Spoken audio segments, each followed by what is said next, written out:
The moon hung above the void like a wound that had never healed. Its pale surface shifted, not with the stillness of rock, but with the slow, breathing pulse of something alive, something ancient, something remembering. Across the dark reaches of the astral march dominion, the starlight dimmed, flickering as if the heavens themselves recoiled from the presence of that living sphere. Ships passing near it reported whispers, shapes moving beneath translucent crusts, and echoes of voices that did not belong to any mortal tongue.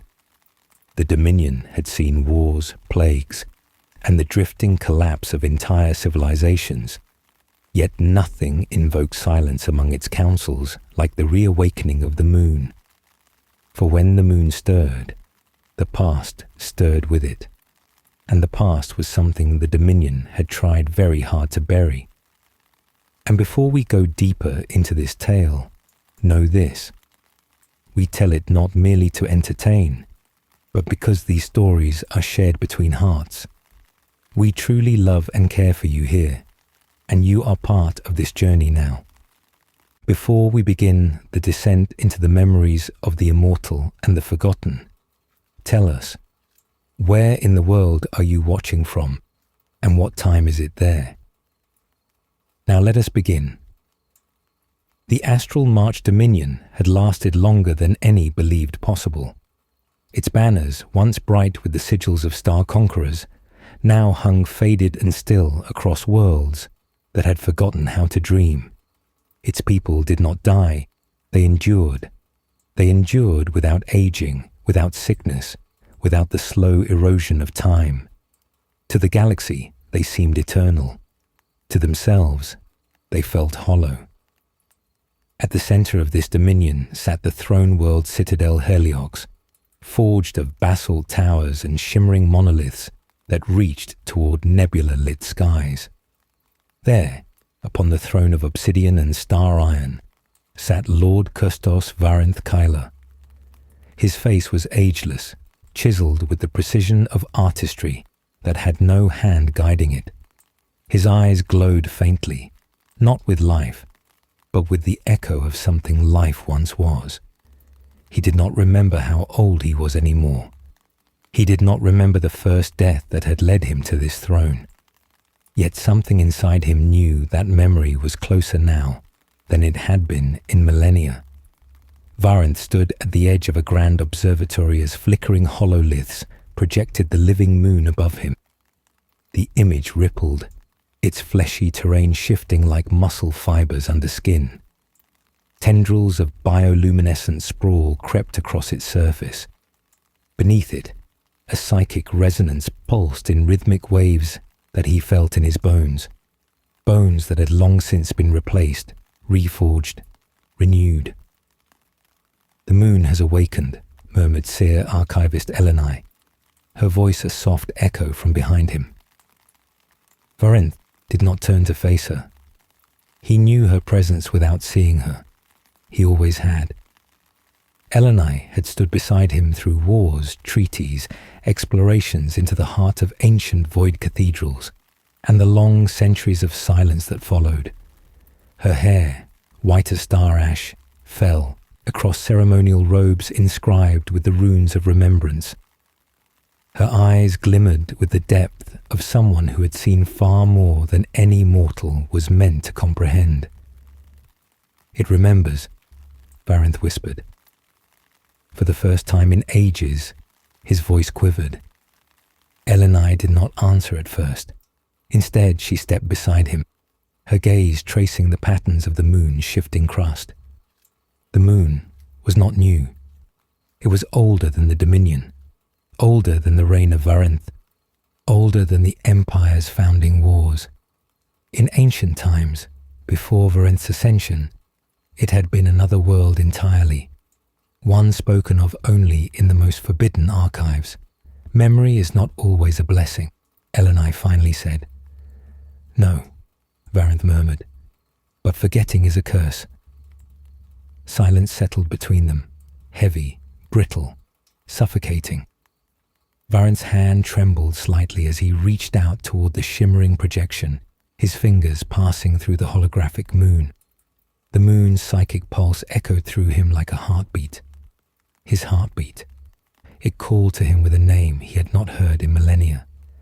Kalarith. The name that came before the immortality. The name that belonged to a man who once feared death. He pulled his hand back sharply, as if burned. Elenai watched him carefully. She had always watched him carefully. "Does it speak to you?" she asked, though she already knew the answer. "I do not know," Varinth lied. A lie spoken not out of deception, but out of fear. Far below, the Dominion stirred. Rumours spread through corridors of polished metal and temples lit by cold flame. The moon was alive, they whispered. The moon remembered. And when the old wounds of an empire stirred, fractures followed. The Council of Immortal Faces convened without waiting for Varinth's summons. They appeared in the Hall of Echoes. 12 figures draped in ceremonial cloaks of obsidian fabric, their faces expressionless, carved into masks that resembled the ideal forms they once possessed. None of them remembered their original faces anymore. As Varinth entered, their hollow eyes turned toward him as one. "It awakens," intoned the first speaker, voice hollow and metallic from centuries of augmentation. "Yes," Varinth replied, "and the Dominion must respond." A murmur rippled through the chamber, like the rustling of dead leaves. "To go there is to invite collapse," a counselor warned. "To ignore it," Varinth answered, "is to let the past consume us from within." The council hesitated. They remembered too, in fragments, in flashes, in dreams that returned like ghosts, but one voice cut through the stillness. "We should leave it to fade. Let the moon rot in silence. Let it be forgotten." Marshal Dreven. Varinth met his gaze, and something in Dreven's eyes was different now. Cold where once they had burned with loyalty. A first fracture, a first betrayal, small and quiet. Varinth felt the weight of inevitability settle onto his shoulders. He dismissed the council with a gesture of his hand. When the chamber emptied, only Elenai remained. "You will go to the moon," she said, not asking. "Yes." "You are afraid?" He exhaled slowly. "Yes." Elenai stepped closer, her voice lowering to a near whisper. "What is it you fear most? That you will remember who you were, or that you will remember what you did?" Varinth did not answer, because the answer was both. Outside, the moon pulsed again, slow, rhythmic, inevitable, like the heartbeat of something returning, like the awakening of a truth that could no longer be buried. And as the stars flickered above the Dominion, Lord Kustos Varinth Kalar knew his journey had already begun. The echo of the council chamber lingered with Varinth long after he had departed, like the last fading chime of a bell struck in a cathedral of stone and memory. The hallways leading from it were quiet and hollow, illuminated by the pallid glow of lumen spires recessed into the walls. Each step he took seemed to reverberate too loudly, though his boots made barely any sound. Silence had grown thick in Heliox lately, thicker than usual, a silence not of peace, but of something waiting, watching, listening. He walked with Elenai at his side, though neither spoke at first. The ancient corridors were lined with reliefs depicting the Dominion's victories. Stars conquered, fleets broken, monuments rising where empires had once stood defiant. To any outsider, these carvings would have been symbols of triumph. Yet to Varinth, they were reminders of distance. Distance between who he was then and who he was now, between life and the imitation of it. The moon's whisper still echoed within his mind. Kalarith, a name that tasted of dust, a name spoken by something that should not have known it.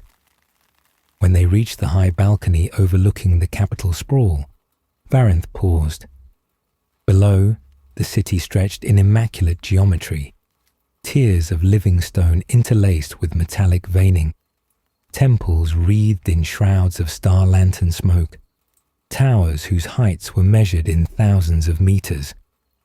The dominion was beautiful, but beauty here was sterile, controlled, precise. There were no imperfections. There had not been imperfections in centuries. Mortals had once lived here. He remembered that faintly. Now the people didn't age. They didn't fall ill. They didn't die unless their bodies were shattered. And even then they could be remade. But in their eyes, he saw something worse than death. Absence. Elenai's voice broke the stillness. Dreven will not let this rest. He fears what is awakening. Varinth nodded slowly. He fears the loss of certainty. He fears memory. And what do you fear? She asked again, like she had in the observatory. This time, Varinth answered, that the moon does not merely remember me, but that it remembers everything I wish to forget. Elenai studied him for a long moment, the wind brushing gently against the silken strands of her pale hair. There was something heavy in her gaze, compassion, sorrow, and a trace of something harder to identify. Knowing, always knowing. You will have to face the council again, she said quietly. Not all of them will agree to the course you have chosen. They will obey, Varinth replied, but the words rang hollow even to him. Will they? The thought came unbidden. As if summoned by the gravity of his doubt, footsteps approached behind them. Measured, armored, unwavering. Marshal Dreven. His armor gleamed with ceremonial gold filigree, though the pauldrons bore scoring that had never been polished out. Marks from wars so ancient that their names had been erased from the Dominion's records. His expression was composed, unreadable, like a statue sculpted to resemble the ideal soldier. My lord, Dreven said, bowing his head in formality, though not in deference. Marshal, Varinth responded. The air between them was taut. You intend to depart for the moon, Dreven stated, not asked. Yes, Varinth replied.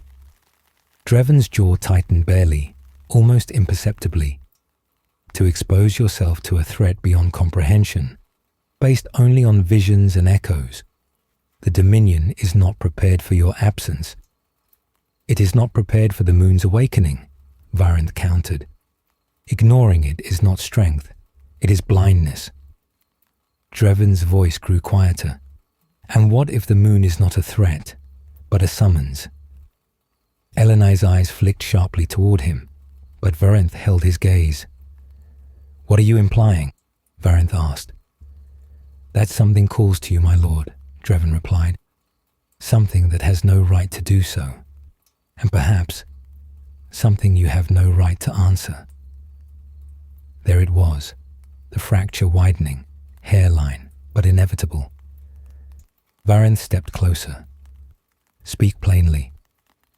Dreven met his eyes with the steadiness of one who believed himself righteous. Your judgment is compromised. The moon touches your mind. We cannot follow a leader who bends to whispers from the dark. Elenai moved forward, but Varinth raised a hand, stopping her. Are you challenging my command? Varinth asked, tone still calm. Not yet, Dreven answered, but I may, if I must. The silence that followed was deeper than the void. Finally, Varinth spoke. Prepare the flagship. I depart within the cycle. Dreven bowed again, this time slower, heavier, and turned to leave. The set of his shoulders said everything. He would not wait for Varinth's return. He would act. The moment the doors closed behind him, Elenai exhaled softly. He is afraid of losing what little identity he has left. Fear makes loyalty brittle. Fear, Varinth replied. is the last thing we have not stripped away. Below them, the capital thrummed with the life of a civilization that did not feel alive. Varinth left the balcony and descended into the inner sanctum of the palace, into chambers sealed from all but his access. As the doors parted, walls flickered to life with glyphs of memory, fragments of his past, fragments of wars, fragments of faces long since dissolved into dust. He began walking the corridor of remembrance, though he did not remember building it. At the corridor's end stood the vault, an obsidian monolith bound in runic restraints. It pulsed faintly, in time with the moon's whisper. Caelarith. The name vibrated through his bones again. He breathed in slowly, bracing himself, and placed his palm against the vault. The runes flared. His vision plunged into the dark. A moon, flesh and bone and screaming skies, blood washing stone, his own voice crying out for life. A bargain struck, a price paid. He staggered back, breath ragged. Elenai steadied him, though he had not realized she followed. "You saw it," she whispered. "Yes," Varinth answered, voice raw. "The moon remembers because that is where I died, and where you were reborn," she murmured. The realization sank in like cold iron. The Dominion had not simply been founded. It had been grown out of desperation. He had once been mortal, a mortal who feared death so deeply that he chose eternity without self. The moon was the birthplace of the Dominion's immortality, and now it called him home. Varinth drew a long breath, finding steel in his voice again. "Summon the honor guard. We leave at first light." Elenai nodded, but her eyes held something unreadable, something ancient, something like sorrow. When Varinth turned from the vault, he felt the moon pulse once more across the void, not as a whisper now, but as a heartbeat synchronized with his own. The past was awakening, and it would not be denied. The preparations for departure began with solemn efficiency, yet beneath the surface of ritual and command, there was a tremor in the Dominion. Word traveled swiftly without needing to be spoken aloud. The moon's awakening had unsettled something old and instinctive in the people, even those who no longer remembered the texture of fear. Varinth felt it in the air as he moved through the halls of Heliox. A heaviness in the silence, a pause in every breath, as though the world itself awaited a verdict.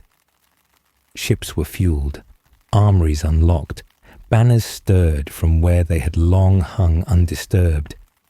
Yet before he would leave, there was one place he needed to go, a place he had not allowed himself to approach in centuries. The tomb of the first renewal lay deep beneath the capital, farther down than the prisons, farther even than the old catacombs of the pre-immortal age. To reach it, Varinth and Elenai descended through layers of architecture built atop previous ages. Stone foundations from a forgotten monarchy, carbon steel corridors from the era of interstellar war, polished alloy sanctuaries from the early Dominion, and beneath all of it, caverns carved long before the Empire was a whisper. The final passage was lit by braziers of coal flame, burning without heat or smoke. At the end stood two figures in armor that resembled sarcophagi given shape. The tomb keepers. They did not kneel. They did not speak. Their faces were hidden behind smooth masks of forged bone. Varinth remembered them, though he had not seen them in an age. They had once been his companions, the last mortals who volunteered to remain themselves, to guard what must never be forgotten. Their eyes followed him as he approached, though they did not move. Elenai stepped back a pace, as was tradition. Only the one who ruled may enter the vault.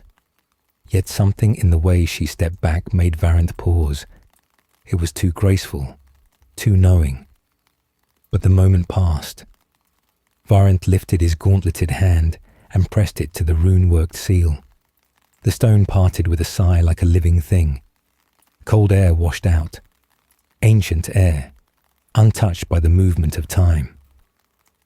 As Varenth crossed the threshold, the tomb keepers turned their masked heads slightly, as if listening to something deeper than sound. The chamber beyond was vast, circular, and carved into the very marrow of the planet. In the center rose a structure of dark crystal and blood-colored alloy, an altar, a cradle, a machine, the device that had made immortality possible, the Reclaimer engine, the heart of the Dominion's eternal reign. The walls around it were lined with alcoves, each holding a sarcophagus. Each sarcophagus held a body. Each body was himself, or rather, had been himself. Countless versions of Varenth preserved in deathless stillness, some young, some battle-scarred, some broken beyond recognition. Every time he had died, the Reclaimer engine had rebuilt him. But the rebuilding had not been perfect. Memory did not return cleanly. Self did not return whole. In that moment, standing before his own graves, Varenth understood something he had never allowed himself to see clearly. He had not lived one life. He had lived many. And with every rebirth, something had been lost. A fragment of memory, a sliver of identity, a piece of the man named Caelarith. The Dominion had not preserved him. It had eroded him slowly. He could not speak at first. His throat felt tight, though he did not remember the last time he had needed to draw breath. The silence pressed around him like weight. Elenai entered behind him, breaking tradition. Though none of the tomb keepers moved to stop her, she stood at his side, gaze calm and steady.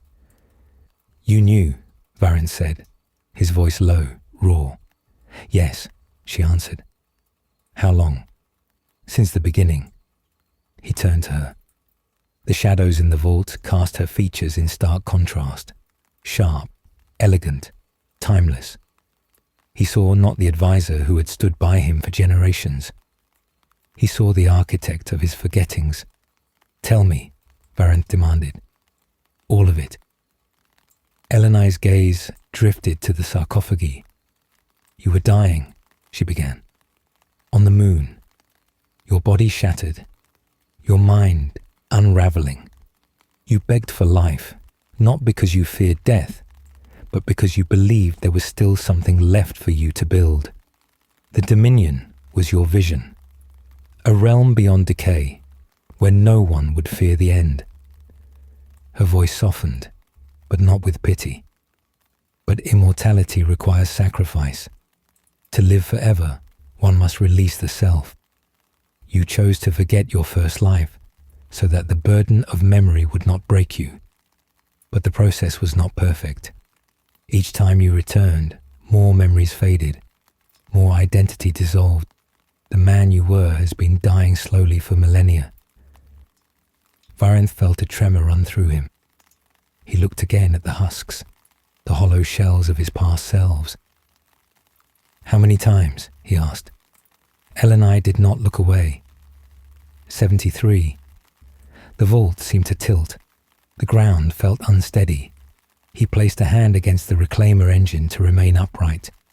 "Why show me now?" he asked. "Why not let me remain ignorant?" "Because the moon has awakened," she answered. "It is calling the memories back. If you face it unprepared, your mind may fracture. You needed to remember enough to understand the danger." Varenth felt something cold settle in his chest, colder than any death he had endured. "The moon did not simply witness my death," he whispered. "It holds the part of me I gave away." Elenai inclined her head. The first memory, the first identity, the first self. Caelarith. The name rippled through the air, as if spoken again by the moon across the void. Varenth closed his eyes. The Dominion was not just built on sacrifice. It was built on the death of its founder, stretched across millennia.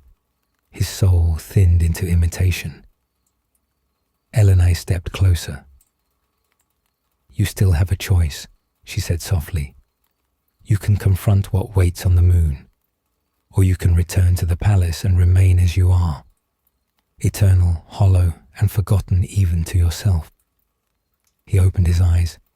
"No," he said. "There is no choice, only consequence." He turned away from the engine and moved toward the vault's exit. The tomb keepers shifted aside silently, acknowledging a pilgrimage that had begun long before.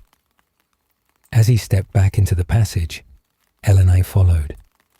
But this time, she walked behind him, as though something in their positions had changed. Far above, the moon pulsed again, stronger now, synchronizing with his heart. Varinth did not speak another word until they emerged once more beneath the open sky. The stars glittered, cold and indifferent. "We depart at dawn," he said. Elenay nodded.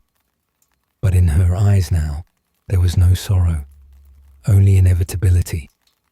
Dawn in Heliox was not marked by sunlight, for the capital world orbited a dying star whose light barely reached its cities.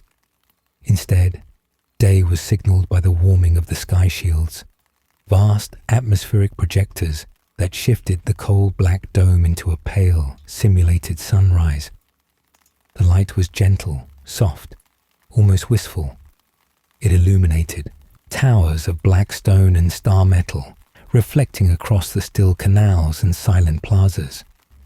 The city awoke without sound, without bustle, without breath.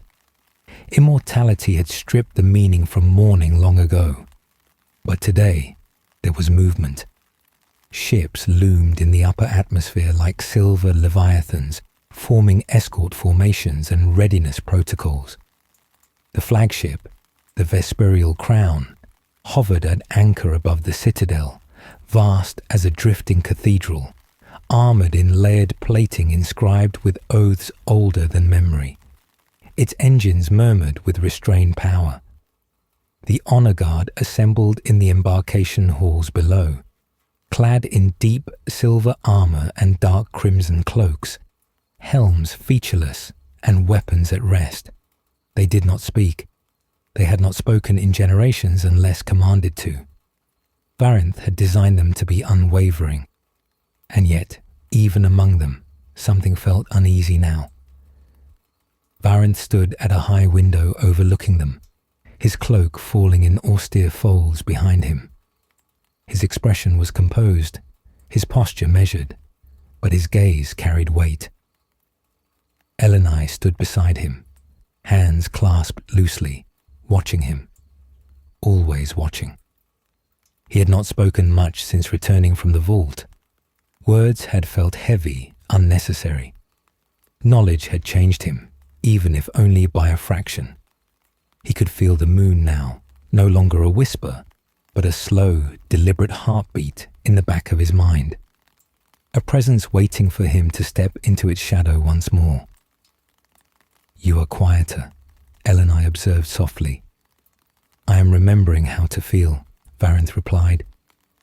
She did not respond, though the faintest shadow passed through her expression. She knew what that meant. The Dominion had taught emotion out of itself ages ago. The return of emotion was not a comfort. It was a crack in the walls, a signal of destabilization. Before she could speak again, the approach of armored boots echoed behind them. Varinth did not need to turn to know who it was. He felt Dreven's presence before he saw him. The Marshal bowed, though not with true deference. "The Vesperial Crown is prepared. Your honor guard awaits final command." "Good," Varinth replied. Dreven's eyes flicked briefly toward Elenay, then back. "There is concern among the upper garrisons. They question the wisdom of leaving the Dominion without its leader during an event of unknown nature." Varinth studied him. "Do they question it, or do you?" For a moment, silence. Then Dreven spoke plainly. "You have changed, my lord. Something in you has shifted since the moon stirred. The Dominion cannot afford a leader clouded by memory." The word was spoken like a curse. Elenai's expression did not shift, but Varenth felt her attention sharpen. "So you would have me remain?" Varenth asked. "I would have you remember your purpose," Dreven replied, voice low. "We were meant to be eternal, above past and pain, above the failures of mortal identity." Varenth stepped closer, his gaze locked with the Marshals. "And yet here we are, surrounded by the ghosts of 73 lives." The faintest flicker passed behind Dreven's eyes. He had known, perhaps not the number, but enough. Enough to fear what the moon represented, enough to act. "You believe this journey will restore something," Dreven said. "But what if it destroys you instead? What if memory unravels the Dominion's foundation? If you fall, everything falls with you." "Perhaps it must," Varenth answered. Dreven's breath caught, not in shock, but in fury restrained beneath steel discipline. His jaw tightened. "You would undo eternity for the sake of a forgotten life." Varenth did not look away. "If eternity demands we become nothing, then yes." The air between them coiled like drawn wire. Then Dreven bowed. But this time, the motion was too controlled, too precise. It was not respect, it was calculation. "Then I will see to the final embarkation," he said. He turned sharply and departed. Elenai exhaled slowly. "The fracture widens." "Yes," Varenth murmured. "He believes he protects the Dominion." "And in his mind," she added, "you are now its greatest danger." Varenth said nothing. The truth did not need to be spoken twice. They moved to the embarkation chamber. The honor guard followed in silent formation. The corridors were lined with citizens, immortal, flawless, expressionless. They watched their ruler pass, but none reached out. None called his name. They simply observed, like statues carved from memories long dead. Varenth wondered if any of them remembered why they were immortal, or if the reason had faded from them too. As they neared the starport gates, a soft tremor passed through the floor, subtle, barely noticeable, but Varenth felt it. So did Elenai.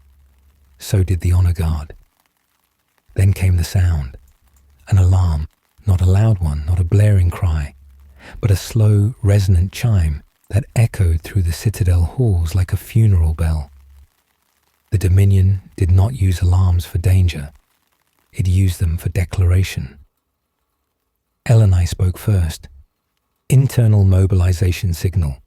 Someone has activated emergency marshal protocol." Varenth's voice was steady. "Dreven." The doors at the far end of the chamber sealed shut. Heavy blast locks slammed into place. Armored plating descended over windows. Defense turrets powered up with cold blue light. The honor guard shifted into formation as one. A new voice filled the chamber, amplified, calm, precise. "My lord, for the preservation of the Dominion, I must relieve you of command." Dreven's face appeared in holographic projection above the chamber, his expression controlled but burning with conviction beneath it. "You seek to awaken memory we chose to surrender," he said. "You seek to return us to mortality, to fear, to pain, to death. The Dominion will not follow you into oblivion." Varenth stepped forward. "Open the doors, Dreven. This path is mine to walk." "No," Dreven replied. "If you go to the moon, you will not return, and the Dominion will fracture. I cannot allow that." The first betrayal did not come as surprise. It came as confirmation. The doors behind the honor guard opened simultaneously, and armed battalions flooded in. Soldiers clad in exact mirrored armor to the honor guard, movements synchronized, faces concealed. Dreven's personal legion. The chamber held stillness for a heartbeat, then steel rang. The honor guard engaged without sound. They moved like shadows given form, blades and rifles and shields clashing with mirrored precision. The soldiers on both sides fought without shouts, without war cries, without fear. It was like watching reflections kill reflections. Beautiful, terrible, silent. Varenth did not draw his weapon. He watched. He felt. The Dominion had become this, eternity cannibalizing itself. Elenai's voice was quiet at his side. You could stop this. One command, one surrender, one retreat. Yes, Varenth said, his voice hollow. I could. But retreat meant returning to a life without self, without truth, without soul. The battle swept through the chamber, and for every fallen soldier, the ground remained unstained. No blood, no final breath. Not death, just disassembly. Pieces of perfected flesh and synthetic tissue collapsing outward. The honor guard held formation, shielding Varenth as they advanced toward the starport gates. Sparks rained from shattered plating. Shields flickered. The chamber trembled with the force of the clash. Dreven's forces pressed in from both flanks, tightening formation. Then, through the chaos, Dreven himself stepped forward, sword in hand. Not a ceremonial blade, an old one, ancient, the kind forged when death was still real. Varenth met his gaze across the distance. Their history lay heavy between them. Campaigns fought side by side, stars conquered, empires broken. Varenth had once called this man brother, but eternity had a way of turning loyalty into sculpture. Beautiful, unmoving, vulnerable to shatter. Dreven spoke only one word. Stop. Not to his soldiers, to Varenth. Varenth answered with equal simplicity. No. The honor guard surged, breaking the final line. The starport gates burst open. The Vesperial crown's docking arms extended. Dreven stepped forward, as if to give chase, then froze. Varenth had not drawn his blade earlier. Now, slowly, he did. Dreven understood. This was not a battle to be won now. This was a war of return. Varenth boarded the flagship. As the docking clamps released and the engines roared to life, Dreven watched from below. Not defeated, not broken, but resolved. The betrayal had begun, and it would not end until one of them no longer existed. The Vesperial crown rose from the surface of Heliox, like a cathedral uprooted from the world that built it. Its engines ignited with a deep, resonant hum that vibrated through the bones of the city below. The sky shields parted to grant its passage, shimmering like veils of glass. As the vessel ascended into the upper atmosphere, the artificial dawn faded behind it, replaced by the cold expanse of stars. The Dominion capital shrank into a dark jewel, resting upon the curve of a metallic horizon. No cheers followed the flagship's departure. No crowds gathered to watch. The city simply observed, silent and indifferent, as if it had long ago forgotten the feeling of farewell. Within the crown, Varenth stood upon the forward command dais. Tall panes of armored crystal revealed the starfields beyond, streaking as the ship crossed into void transit. The honor guard stood motionless along the chamber walls, their armor reflecting the faint glow of navigational hololiths. None spoke, and none looked at their commander. But Varenth knew they felt the tension, even if they could not voice it. Immortality dulled many things. It did not remove the echo of dread. Elenai approached him quietly, her steps echoing softly. "We have cleared orbital range," she said. "Course to the moon has been set. Estimated arrival, 3 cycle rotations." Varenth nodded, his gaze still fixed on the stars. They drifted past like memories he could almost recognize. "Has Dreven mobilized pursuit?" Not yet, Elenai answered. He will not chase immediately. He believes you will return, that you will see reason. Varinth breathed in slowly. He believes memory is a threat. He believes forgetting is safety. He believes forgetting has made this empire strong, Elenai replied, and he believes you would undo it. The faintest shift moved through Varinth's expression. Neither anger nor sorrow, but something between the two. Strength built upon emptiness is not strength, it is stagnation. We have not lived in centuries, we have only existed. Elenai's eyes studied him again, the way a historian might study an artifact. You speak with emotion now, not reason. Perhaps reason is what hollowed us out, Varinth murmured. The ship's engines deepened their tone as it entered long-range void drift. The chamber lighting dimmed to a muted glow. It was the time of transition, when the ship was too far from one world to belong to it, and not yet close enough to the next. A threshold, a place between selves. Varinth descended from the dais and made his way through the ship's upper corridors. The honor guard followed at a measured pace, shifting like shadows. Elenai walked beside him. The corridors were carved with reliefs depicting the Dominion's victories, the same as those in the palace. Conquest after conquest, the expansion of the eternal state. Yet here, in the shifting starlight of travel, the carvings looked different, hollow, as though they had been made for someone who no longer existed. Eventually, Varinth reached the contemplation chamber, a circular room with no throne, no emblem, no command. Only a single viewing aperture open to the stars. He dismissed the guard with a gesture. They withdrew as one, doors sealing quietly behind them. Only Elenai remained. For a time, neither spoke. The stars drifted, infinite and silent. Varinth broke the stillness.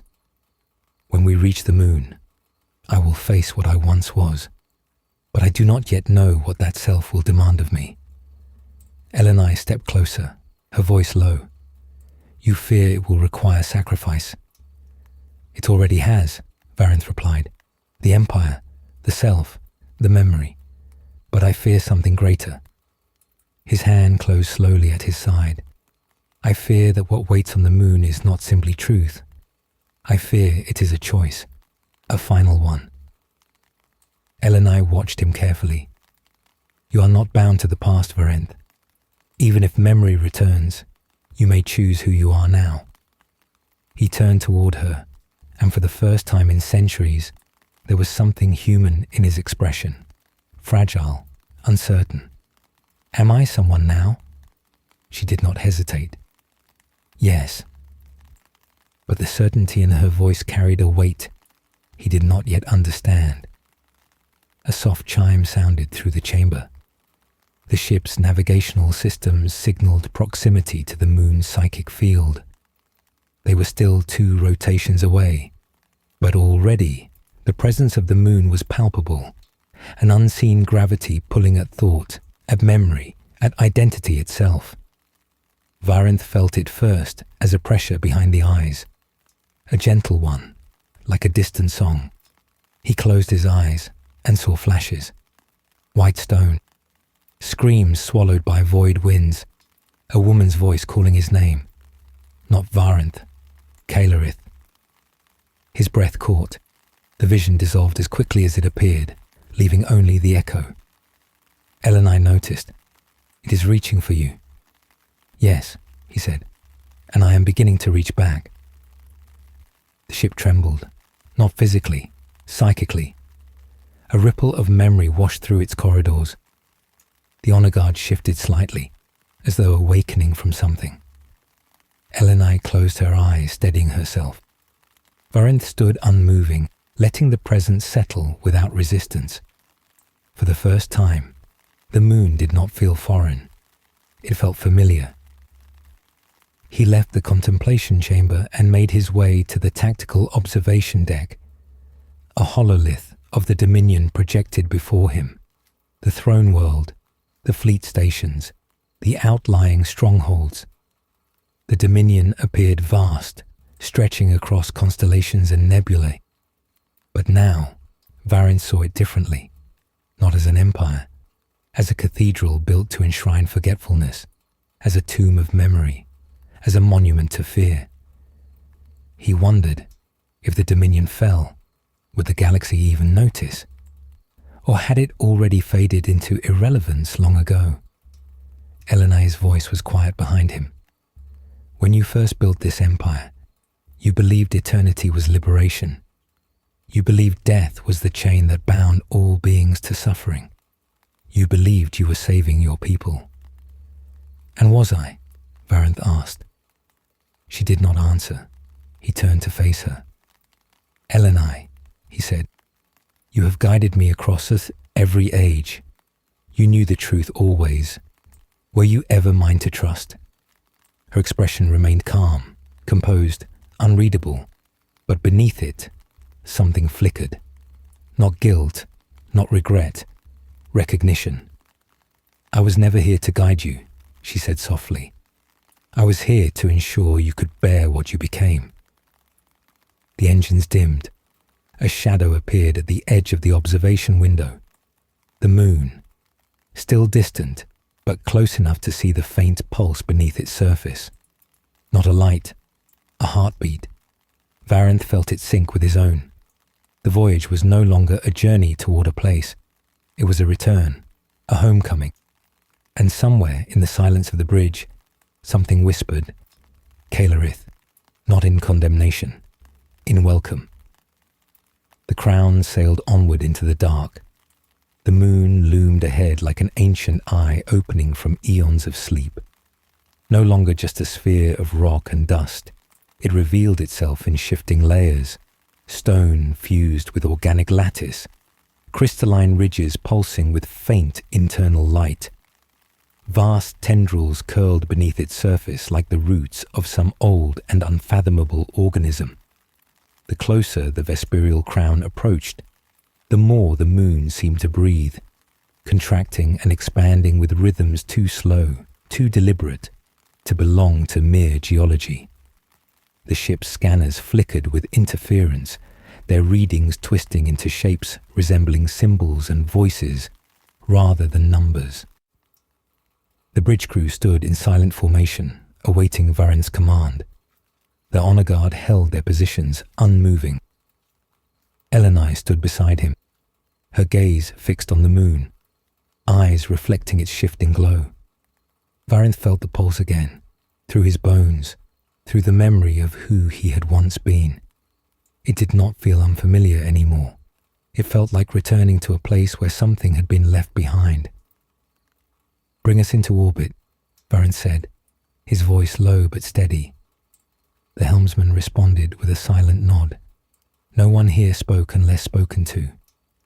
The Dominion had bred silence into them, discipline without question. The engines hummed as the crown adjusted its course, gliding into a steady arc above the moon's surface. The stars shifted behind them, dimmed by the moon's psychic field. The bridge lights flickered once, then stabilized, though Varinth felt the underlying pressure of influence, gentle, insistent, purposeful. He knew the others felt it too, even if they did not understand it. When the ship completed its orbit, the hololith display shifted, projecting a detailed rendering of the moon's terrain. It revealed structures, rises and valleys shaped not by weather or tectonics, but by intention. Some were tall spires of bone-like stone. Others were wide plains of webbed organic tissue, veins of glowing light threading across their surfaces. Elenai broke the silence. The moon is no longer dormant. It has grown since the last recorded observation cycle. Something beneath the surface is active. Varinth did not answer immediately. He examined the hololith with eyes that remembered more than they should have. Patterns emerged from the shapes, not random, not alien, familiar. symbols he had seen once on a broken altar of white granite. A memory flickered, a scream, cold wind, blood on stone, his own voice. He steadied himself and turned to the honor guard. Prepare for ground descent, full armor, no atmospheric assumptions. Maintain formation at all times. The order was carried out without question. The guard dispersed to armories, footsteps echoing in synchronized rhythm. Varinth and Elenai moved through the corridor that led to the drop hangar.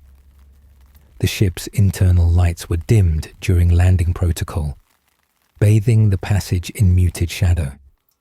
The moon's pulse resonated through the hull now, no longer distant, steady, like a heart calling to its missing half. As they walked, Elenai spoke, her voice quiet. When you stand upon that surface, you may remember everything. It may return all at once. You must be prepared. Varinth did not break stride. I intend to face what I was. Elenai's gaze lingered on him. You speak with certainty, but you do not yet know what that self desired, or what he feared. Varinth didn't respond. He did not know. The drop hangar doors opened as they approached. The honor guard waited in formation, armor fully sealed, helms reflecting the ambient light. Their weapons were magnet locked to their armor plating, barring any hesitation in draw. The shuttle, sleek, reinforced and dark as obsidian, rested at the bay's edge. Its engines pulsed softly, prepared for atmospheric descent. Varinth stepped toward it, but before he boarded, he paused. A sensation moved through him, not physical, not memory, but recognition. Someone else was present. A figure emerged from the shadow of the hangar entryway. Marshal Draven, not in armor, not with Legion, alone. His cloak was darkened by a travel dust, his expression harder than before. He had not followed them by fleet. He had come ahead of his armies. Or perhaps he had come alone for something more personal. Varinth faced him. The honor guard shifted subtly, ready to act, but Varinth raised a hand. They stilled. Draven walked forward until he stood only a few paces away. He looked at Varinth, not with anger, but with something deeper, something sharper. You still intend to go, Draven said. Yes, Varinth replied. Draven's gaze moved to Elenai, then back again. Does she still guide you? Elenai remained still, unreadable. Varinth spoke first. She has always guided me, whether I knew it or not. Draven's jaw tightened. Then you walk willingly into the undoing of everything we built. Varinth's voice held no malice. We built eternity at the cost of being alive. You call that cost, Draven replied, his words quiet but cutting. But we called it victory. We freed ourselves from suffering, from decay, from failure. You would trade all of that for memory and pain. Varinth stepped closer, meeting his gaze without hesitation. Pain is part of being real. Without it, we are only echoes pretending to endure. Draven's eyes hardened, not in fury, but in grief. The moon will not return your life. It will take what remains of you. It will break you, and the Dominion will follow. Varinth did not look away. Then so be it. A silence settled, heavy, final. Draven reached to his belt and drew something. Not a weapon, but a small shard of obsidian crystal, carved with runes. He held it out. This was yours, Draven said, from before. I have kept it, though I did not know why. I believe it was meant for this moment. Varinth took the shard. The moment his fingers touched it, memory surged. Snow whipping across white stone. A hand gripping his. A voice whispering, "Do not let me be forgotten." The memory vanished as quickly as it came. He looked at Draven, and for the first time since immortality began, they saw each other, not as ruler and marshal, not as victor and servant, but as two beings who had once stood side by side as men. Drevin stepped back, but before he turned away, he spoke one final time. "I will not allow the Dominion to fall, even if I must stand against you to save it." "I know," Varinth replied. No hate passed between them, only inevitability. Drevin left the hangar, disappearing into the corridors of the ship like a shadow dissolving into the dark. Varinth boarded the shuttle. Elenai followed. The honor guard sealed the hatch behind them. The engines roared to life. The shuttle descended. As it cut into the moon's atmosphere, the surface rose to meet them, not as rock, not as soil, but as living terrain. The land shifted slowly, sinew and stone intertwined. Veins of bioluminescent energy pulsed beneath the surface like circulatory channels. The shuttle landed in a clearing formed of smooth, pale ridges. The air shimmered with faint motes, neither dust nor spores, but memory fragments drifting like snow. Varinth stepped down onto the moon's surface. The ground was warm beneath his boots. He closed his eyes. The moon breathed. He remembered. A voice spoke, not from the sky, not from the stone, from within. Kalerith. The return had begun. The ground beneath Varinth's boots felt alive. Not merely warm, but pulsing gently, as though the moon drew breath from some vast and unseen depth. The surface was no longer stone, as he remembered it from ancient maps.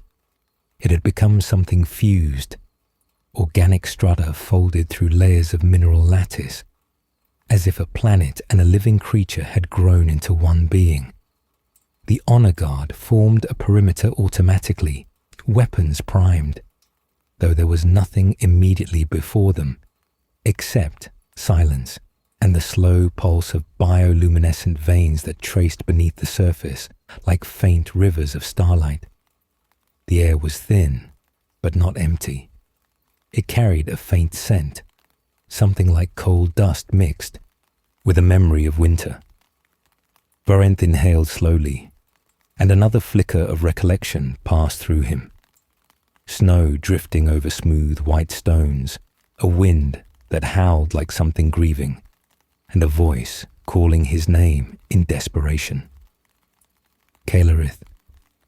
The sound was clearer now, not just a whisper from beyond the mind, but something rising from within it. Elenai stepped forward beside him. Her gaze swept over the landscape with a stillness that mirrored the honor guard, but her eyes were not empty. They held recognition, and not of sight alone. "The moon remembers," she said softly. Varinth looked at her. "You have walked here before." "Not in this form," she answered. "But I know this place. It is where memory and matter were first bound, where your first death was given shape." Her words did not land like revelation. They landed like reminder. Varinth nodded once, not because he fully understood yet, but because something inside him did. The terrain around them shifted gently, as if stirred by their presence. The membrane-like surface rippled beneath their steps, though it held firm. Structures emerged in the distance, towering spires of bone-pale stone, but the stone flexed, expanded, relaxed, like lungs drawing air. The nearest structure resembled an archway, but no hand had carved it. It had grown. Varinth began to walk toward it. The honor guard moved as one. Elenai followed without hesitation. The archway loomed larger as they approached, and faint glyphs shimmered across its surface, patterns that changed as Varinth looked at them. The shapes coiled like serpents one moment and folded into the outline of a face the next, and that face was his. Not as he appeared now, but as he had once been. Flesh of mortal softness, eyes filled with fear and hope in equal measure. Varinth reached out and touched the glyph. It pulsed, the world dissolved. Not physically. Reality remained beneath him. The guard stood. Elenai remained. But something layered over all of it. Another time, another world, overlaying the present like a memory projected through light. He saw himself, a younger self, wrapped in tattered armor, bleeding, staggering through a blizzard of white ash. The moon had not always been this shape. Once it had been a world of stone cliffs and frost. He saw soldiers falling around him, companions dying, their faces twisted not in terror but exhaustion. They had fought something, some force that crushed them not with weapons but with inevitability. He staggered forward in the memory, collapsing at the base of a structure that resembled the archway now, but then had been carved stone, smooth and cold. A figure knelt beside the dying him, hands pressed to his chest, eyes burning with desperate resolve. A woman, or something wearing a form close to one. Varinth tried to see her clearly. The memory wavered like a reflection disturbed by wind. Only her voice remained distinct. I will not let you be forgotten. You will live, no matter what must be given. The memory shattered. Varinth inhaled sharply and stepped back, though he had not moved. Elenai was watching him, not with curiosity, not with pity, but with the quiet calm of one who had seen the moment unfold many times before. You saw the beginning, she said. I saw a death, Varinth replied, voice low. And a promise, Elenai added. A binding, a cost. Varinth looked at the archway again. Who was she? Elenai did not answer immediately. The moon's pulse slowed, deepened, as though listening. She was the one who refused to let you return to the void, Elenai said. The one who performed the first renewal. The one who believed you must endure so that the dominion could be born. His breath stilled. Then she was the architect of all of this. No, Elenai said. You were. She only acted because you asked her to. The truth struck not like a blow, but like recognition of a wound already present. The memory of his voice screaming for life had not been forced on him. He had begged for it. The honor guard remained unmoving, as if untouched by the memory's weight. Their presence grounded the moment, kept it from becoming overwhelming. Varin turned away from the archway and continued forward. The pathway formed naturally, or perhaps the moon shaped itself to guide him. Either way, there was no resistance, no obstacles, only invitation. They descended into a basin where the ground became smoother, like polished marble under a thin layer of living tissue.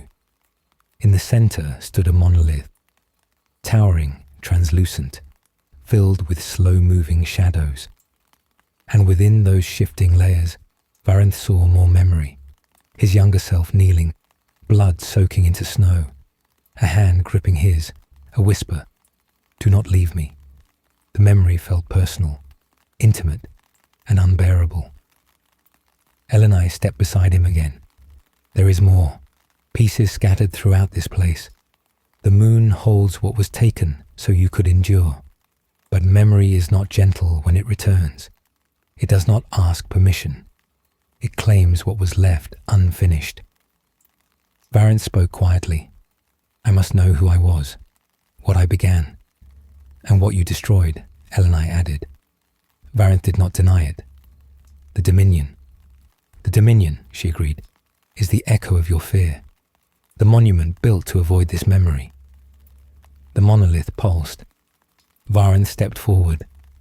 More visions rose, not fragments now, but sequences, standing before an army of mortals who trusted him, swearing they would transcend suffering, promising that none would ever die again, their faith in him absolute, their love for him unbreakable.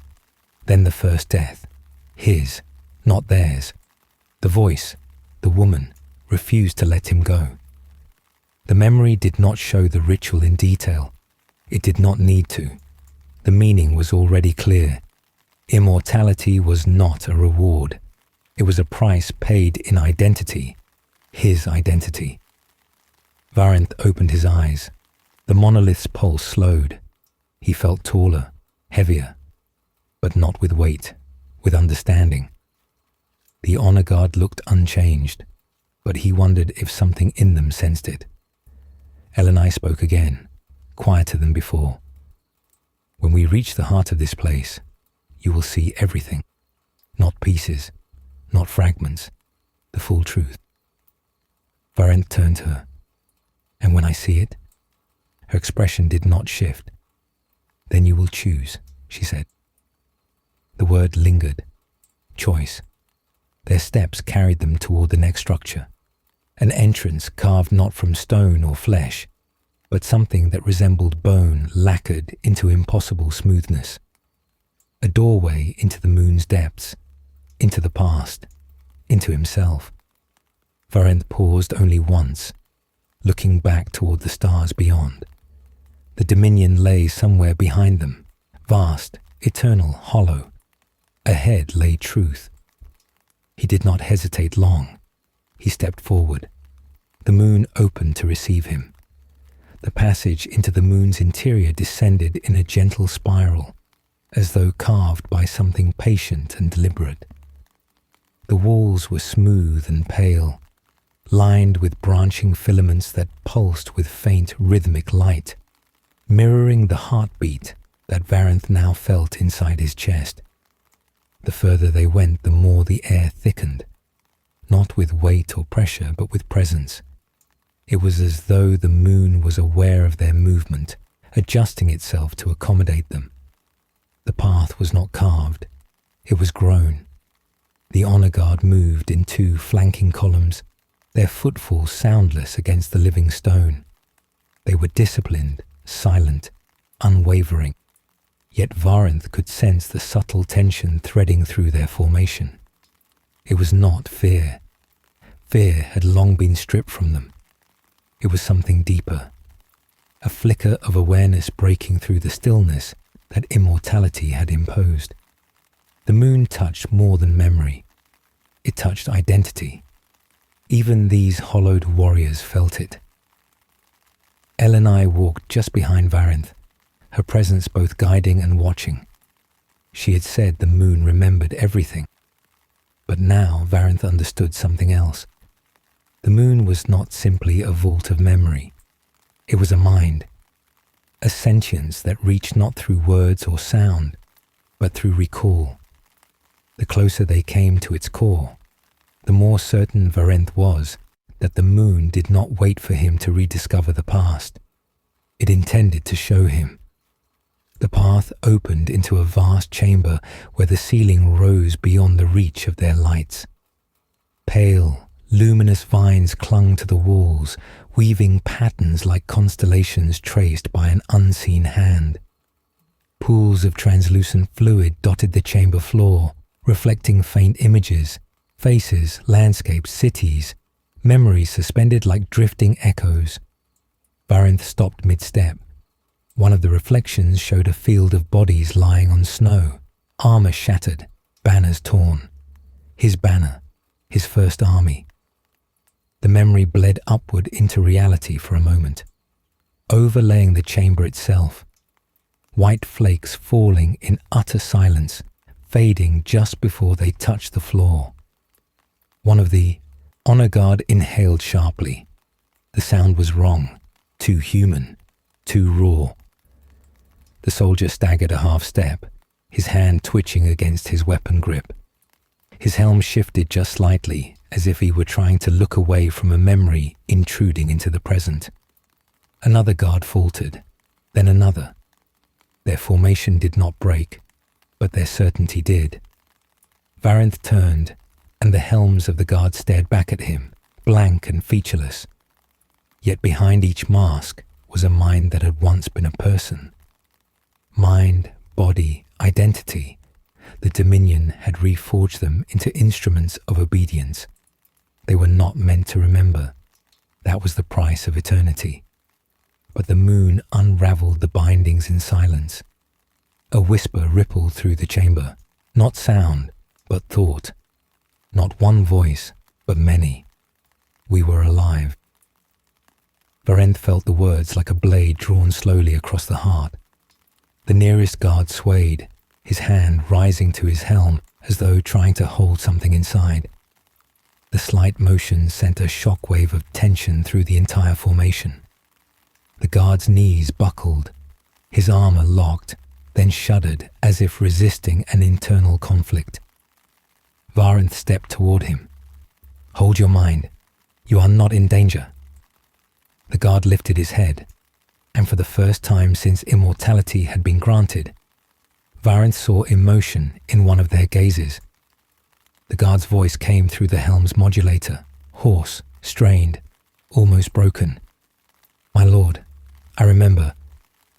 The sentence ended, not because he stopped speaking, but because the moon showed him more. His body stiffened, his helm tilted upward. In his eyes, behind the metal mask, Varenth saw grief. Silent, endless grief. The guard collapsed to one knee, not in reverence, but under the weight of a memory that had no place in an eternal mind. The other guard stirred. One whispered, "I knew pain." Another, "I knew a name. I had a name."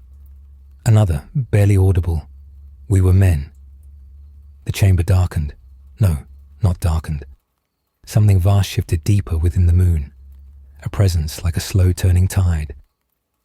Elenai stepped forward. Her voice was soft, not soothing, but steadied, controlled. "They are remembering too quickly. The bindings are unraveling faster than their minds can withstand. We must proceed deeper. If they remain here, the memories will consume them." Varenth looked at the guard who knelt before him. The man's breathing came uneven. His hand trembled like a child's. His voice, small, terrified, escaped the helm. "Will I die?" Varenth felt the answer form before he spoke it. "No." The guard's trembling stopped. "You will live," Varenth continued, "not as an echo, not as a construct. When this journey ends, you will be whole again, all of you." The guard bowed his head, not because he was commanded to, but because something inside him understood. Varenth motioned the honor guard to rise, and they did, this time, not as perfect formations, but as individuals who were beginning to remember themselves. The chamber shifted ahead, revealing a corridor descending into faint violet glow. The path led toward the heart of the moon, toward the first memory, the first death, the first bargain. As they entered the corridor, Elenai spoke. "You did not have to say that to them. You did not have to promise." Varenth's pace did not slow. "I did not promise immortality. I promised life." "You do not yet know if life is what waits at the end," she said. Varenth looked at her, and his expression had changed. Not anger, not sorrow, something like clarity. "No," he said, "but I know what waits if we turn back."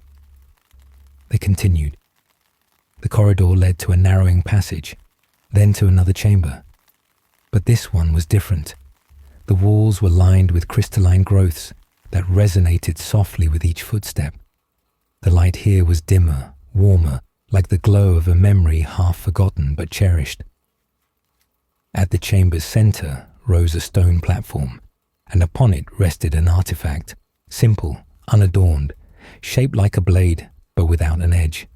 Not a weapon, a key. Varenth stepped toward it, and the air thickened.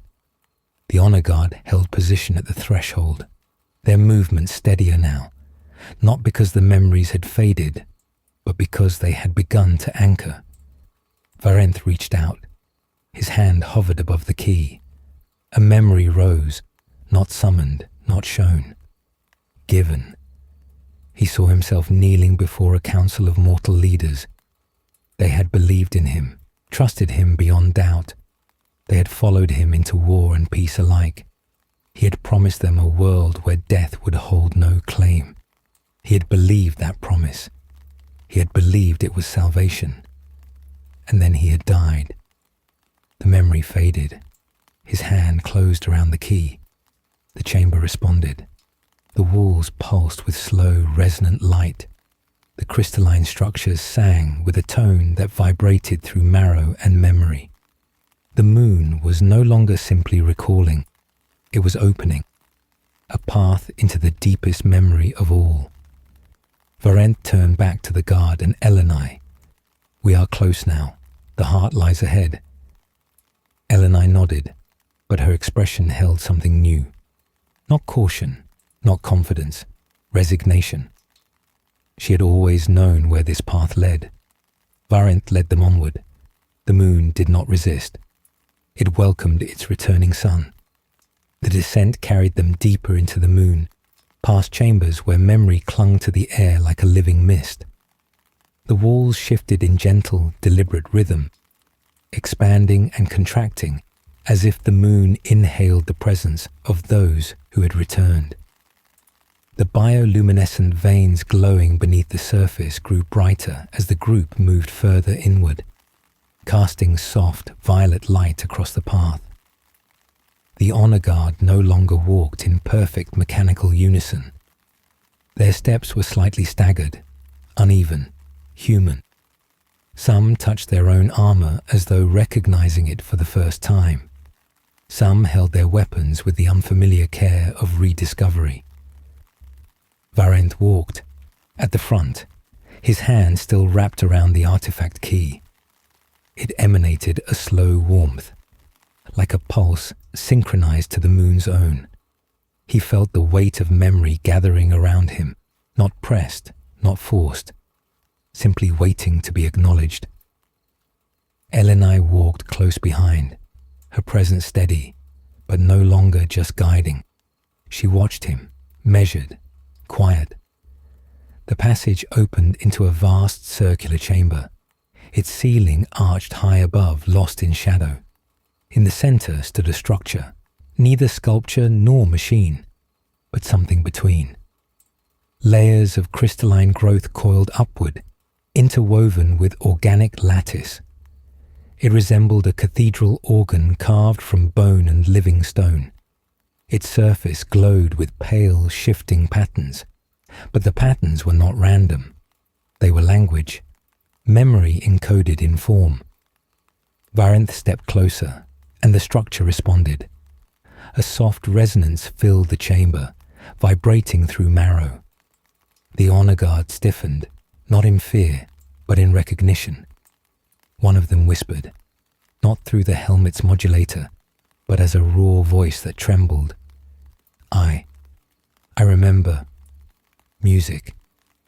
The others said nothing, but Varenth felt memory stirring in them again, like faint embers catching breath.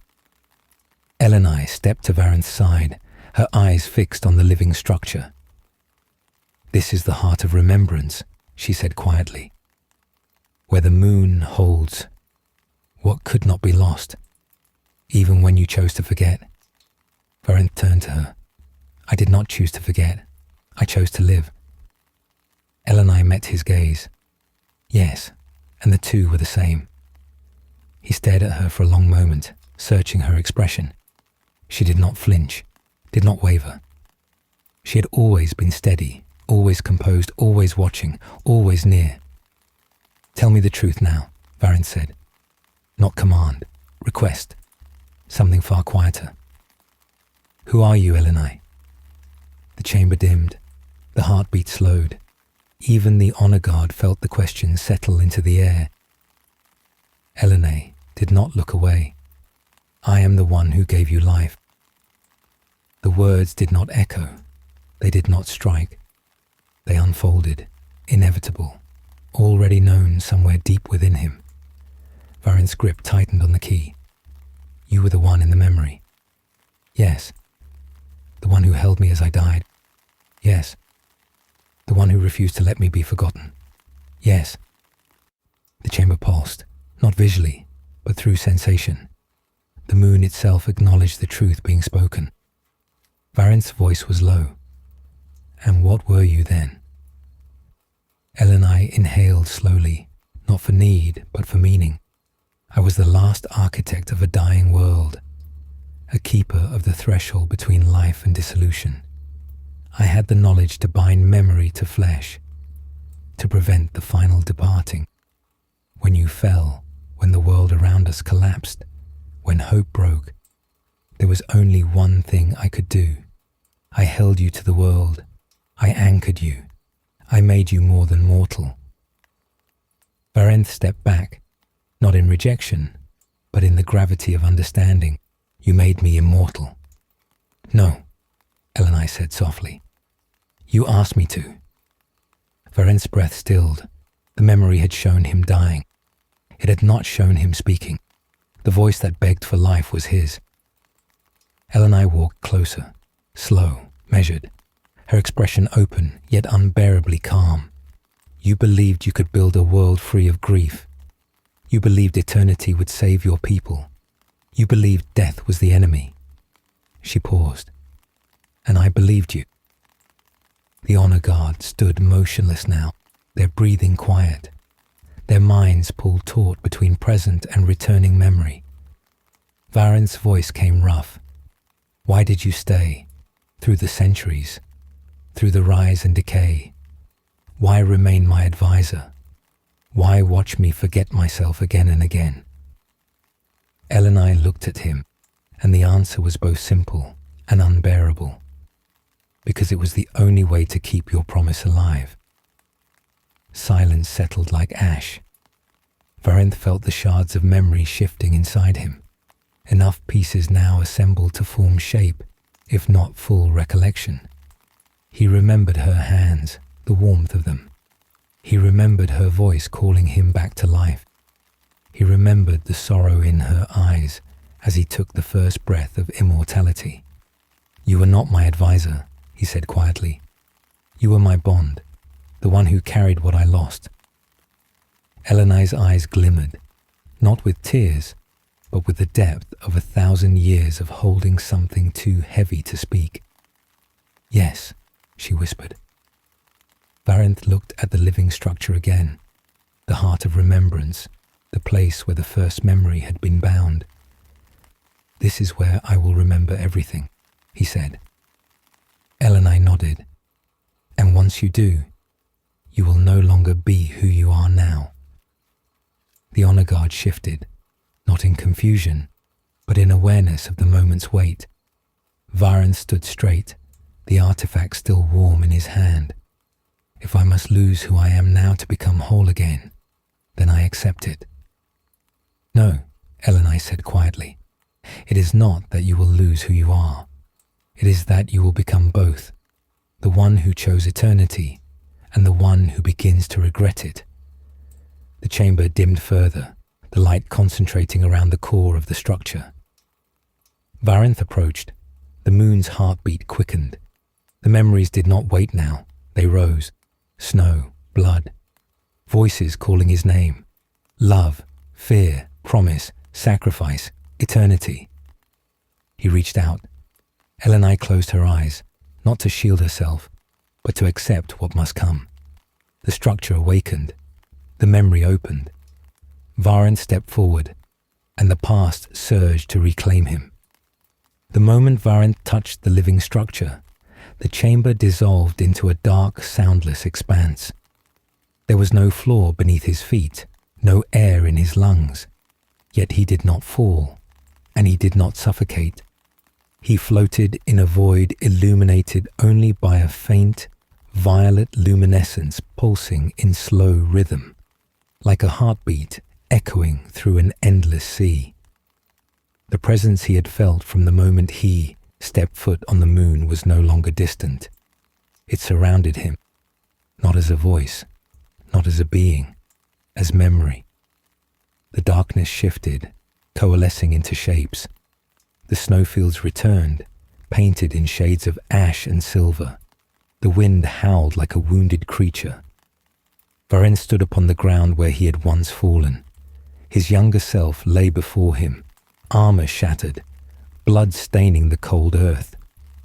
The wound in his chest still glowed faintly, like a star dying out.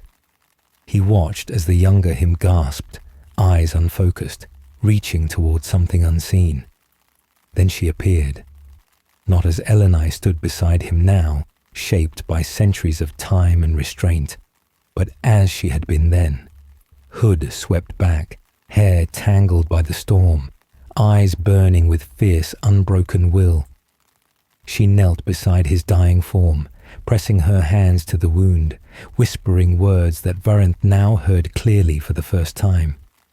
"You will not end here. I will not let the world lose you.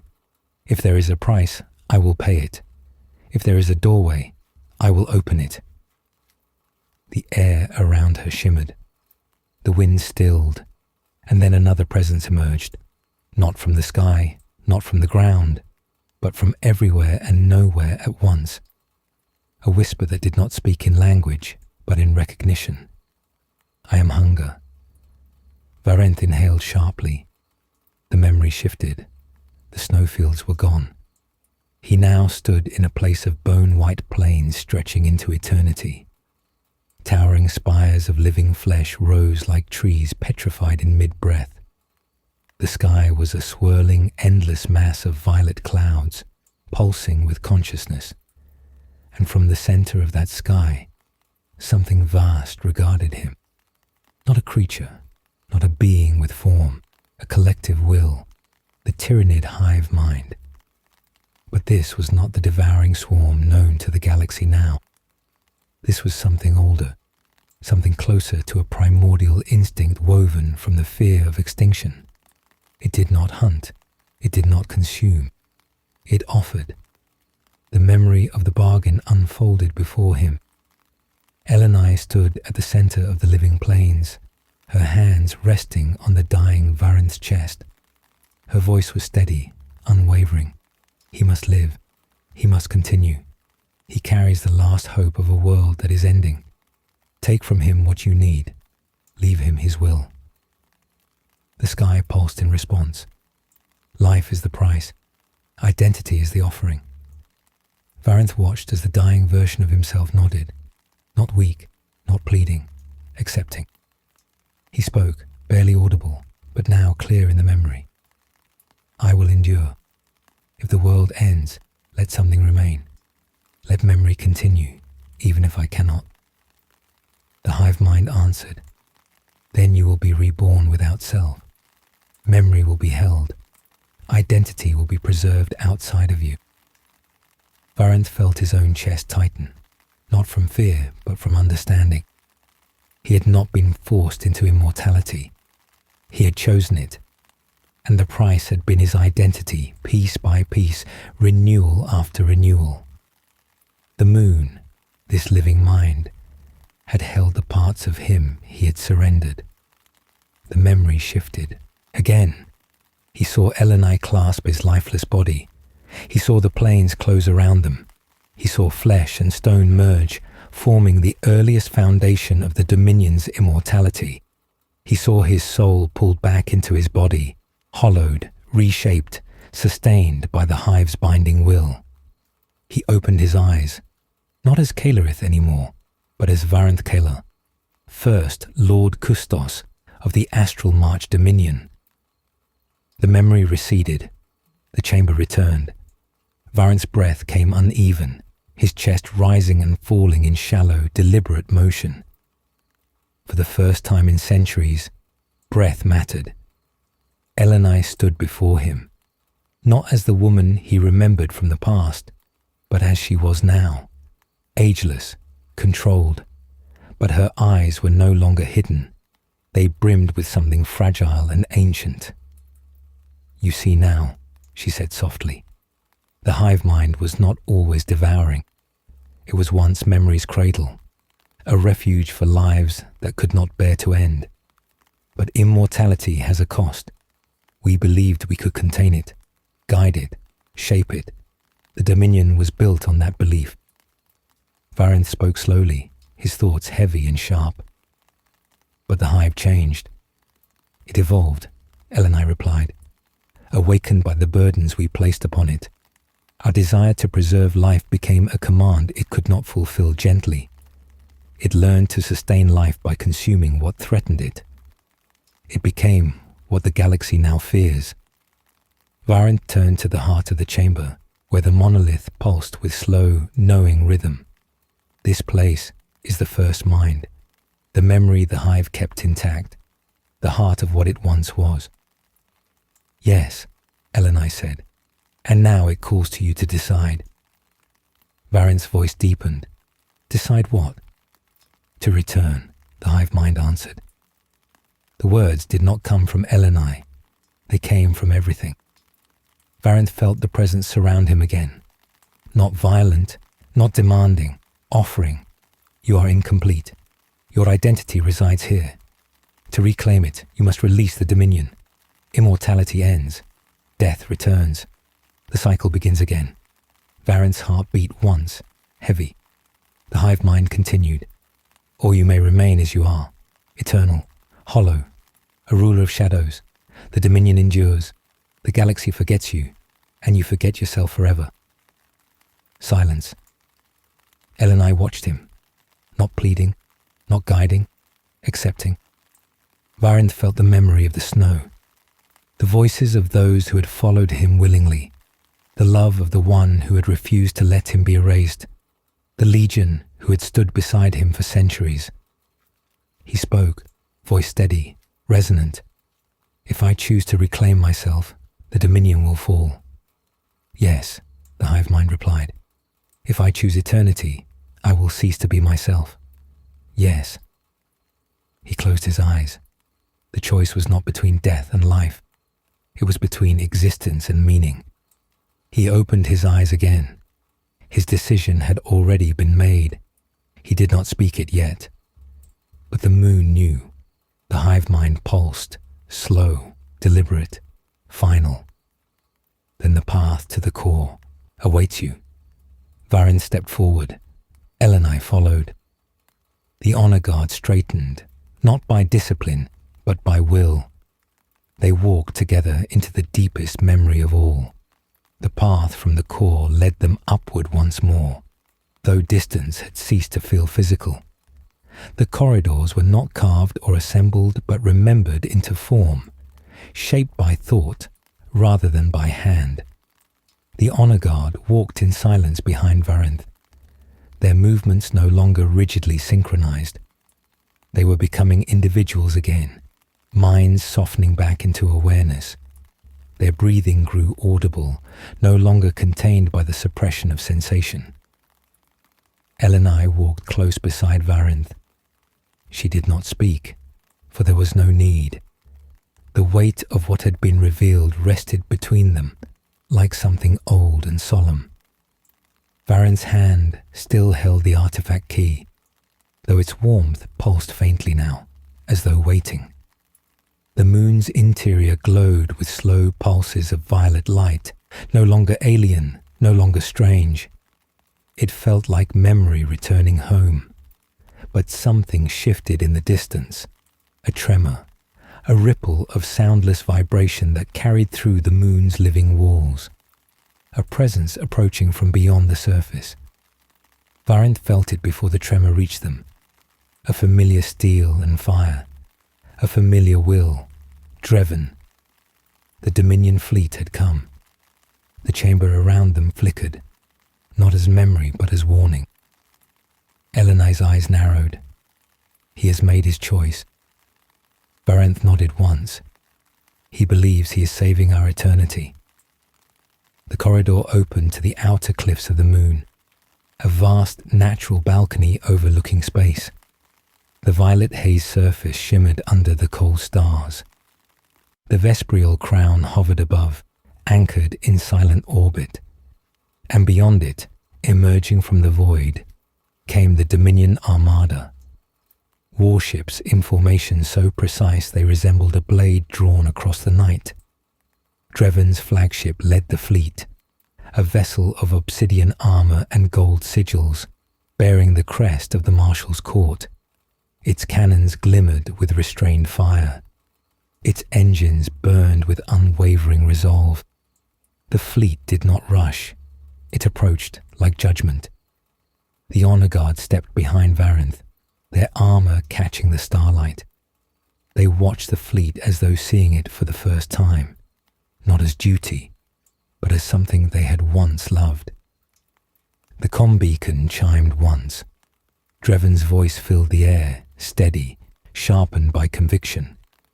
"My lord, you stand at the threshold of dissolution. I cannot allow you to return your identity. The Dominion will not survive a ruler who remembers death." Varanth did not reply immediately. He let the silence expand. Then he spoke, voice carrying across void and stone. "Immortality without self is not life. It is repetition without meaning." Dreven's answer came without hesitation. "Meaning is irrelevant. Continuity is all that matters. We exist because we refuse death. To remember the value of finality is to welcome collapse." Varanth felt the moon pulse under his feet, slow, steady, accepting. "You fear memory," he said, "because memory holds grief, because memory holds loss. But without those, we are not alive. We are only echoes." Dreven's voice shifted, not louder, but closer. He appeared on the cliff's edge, materializing via teleportarium, armor gleaming, cloak stirring in the soft atmospheric current. His face was visible now, not concealed. He had chosen to face Varanth not as a soldier, but as the man who had once followed him into fire. "I do not fear grief," Dreven said quietly. "I fear what happens to those who cannot bear it. Mortals break, Varanth. You broke once before. That is why you begged to live. You made this world to escape the shattering. And I have kept it intact. I have maintained what you no longer could." Varanth met his gaze, and for a moment there was no war between them. Only two men standing on the weight of centuries. "You preserved a silence," Varanth said, "not peace. Silence is not life. It is the absence of it." Dreven's breath trembled, not from weakness, but from the fracture of long-held certainty. He drew his blade slowly, reverently. It was the same blade Varanth had once carried, forged in the last days of mortality. He must have kept it hidden for centuries, untouched until now. "I will not let you destroy us," Dreven said. "If you reclaim yourself, we will fall. Our people will face death again. The Dominion will fracture. Our eternity will end." Varanth stepped forward. He did not raise a weapon. He did not prepare to fight. He simply stood close enough that the distance between them was only memory. "Yes," Varanth said, "it will end, because it is already over." The words did not strike like accusation. They settled like truth. A silence passed, a silence in which stars burned, in which the moon breathed, in which the honor guard remembered they once had names. Dreven's eyes closed, just for a moment. When they opened again, there was sorrow in them. "If you walk this path," he said softly, "I will have to kill you." Varanth's expression did not change, but something in him softened. "I know, old friend." The first sound of war came not from their blades, but from above. The Dominion fleet opened fire. The Vesperial crown's shields flared into brilliant arcs of blue and white. The moon's surface rippled under the shockwave. The honor guard stepped into formation, but this time it was not perfect. It was willing. Elenai placed a hand on Varanth's arm, not to restrain, not to guide, but to stand with him. The fleet descended. Troop carriers streaked toward the moon's surface like falling stars. The Dominion had come to save itself from its own origin. Dreven raised his blade. Varanth did not reach for a weapon at all. The honor guard stepped forward to defend him, not as constructs of obedience, but as men reclaiming memory. Elenai moved to stand, between Varanth and the oncoming fire, not as a guardian of eternity, but as the one who had once refused to let him die. The orbit above erupted into flame. Ships collided, shields shattered. The calm of immortality fractured into war. And still, Varanth did not move to strike. He simply looked at Dreven and asked one final question. "Do you remember your name?" Dreven's blade trembled. His breath caught. For just an instant, a flicker, a memory surfaced. A campfire in a snowstorm. 2 young warriors laughing. Promises spoken not to empires, but to each other. Dreven's face broke. Not into fear, not into rage, but into something far more painful. Recognition.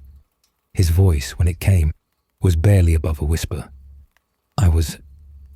Kaelin." Varanth's eyes closed. Yes. The moment of remembrance was fragile. It shattered under the weight of war. Dreven lunged. The sky rained fire. The Dominion was breaking, and the path to the core had become a path through war. The clash between Varanth and Dreven erupted not in words, but in the pressure of proximity. 2 wills, once united, now drawn into orbit against each other, like collapsing stars. The first movement was small, almost quiet. Dreven's blade arced in a clean, disciplined strike toward Varanth's throat, as precise as the countless battles they had once fought side by side. But Varanth did not draw a weapon. He stepped back, letting the strike cut through empty air, the edges of his cloak tearing in the blade's wake. The honor guard surged forward, but Varanth raised one hand, not commanding, but pleading. They halted. Dreven's boot struck the living ground as he reset his stance. His expression was composed, but his eyes betrayed a tremor, a fracture spreading through the certainty that had once defined him. The memory of his name, Kaelin, echoed behind his gaze. It had not returned fully, not yet, but it had cracked the shell of eternal obedience. "You should defend yourself," Dreven said. The words sounded almost hollow. "I am not here to kill you," Varanth answered. Dreven tightened his grip on the blade. "Then you intend to die." Varanth took one step forward. "I intend to choose." A tremor rippled through the moon's surface beneath them, a deep, slow pulse, as though responding to the tension. The sky above flared with the blaze of the orbital battle. The Vesperial crown held its ground as waves of Dominion warships closed in, like predators surrounding a wounded titan. Explosions bloomed in bursts of white and violet, illuminating the cliffs in harsh, flickering glare.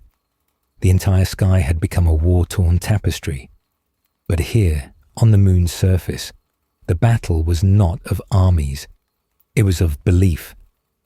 Dreven lunged again, faster this time, less measured. His blade came in a downward arc. Varanth raised his arm, intercepting the strike with the gauntlet of his armor.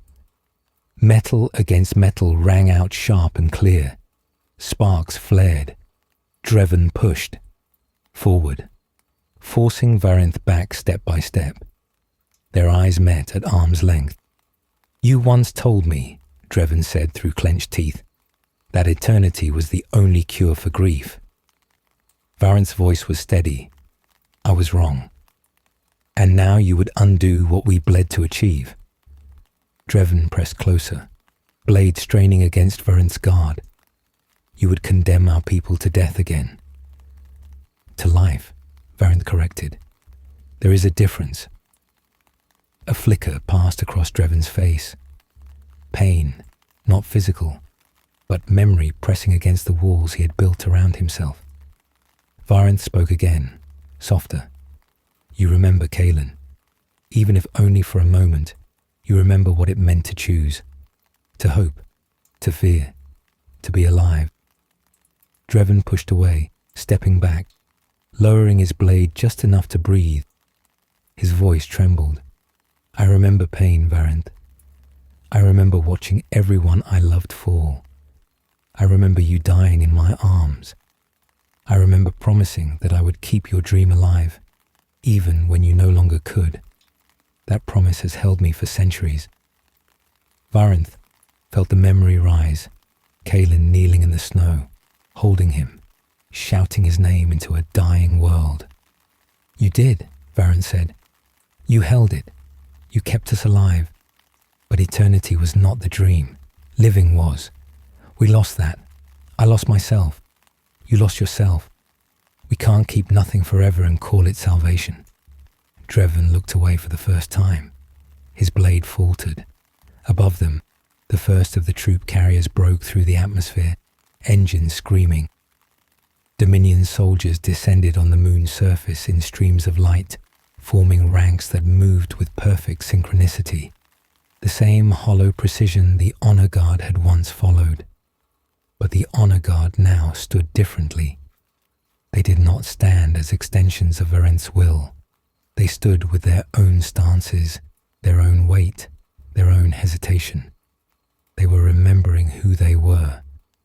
One of them stepped forward, voice quiet, helm removed, a young face beneath, young and yet ancient. My name, he said, voice breaking, was Aris. Another spoke, removing their helm as well. Mine was Callan. Another. I was Narelle. Names fell like stars breaking from constellations. Dreven turned, hearing them, seeing what he had fought so long to prevent, the return of identity, of personhood, of memory. His breath caught. They will suffer, he said, voice raw. They will feel everything again. Their grief will crush them. Varenth answered not as ruler, not as commander, not as immortal. Then we will suffer together, and we will heal together, as people, not as ghosts. The silence that followed was not empty. It was decisive. The air shifted. The moon pulsed. The hive mind watched, not directing, not leading, bearing witness.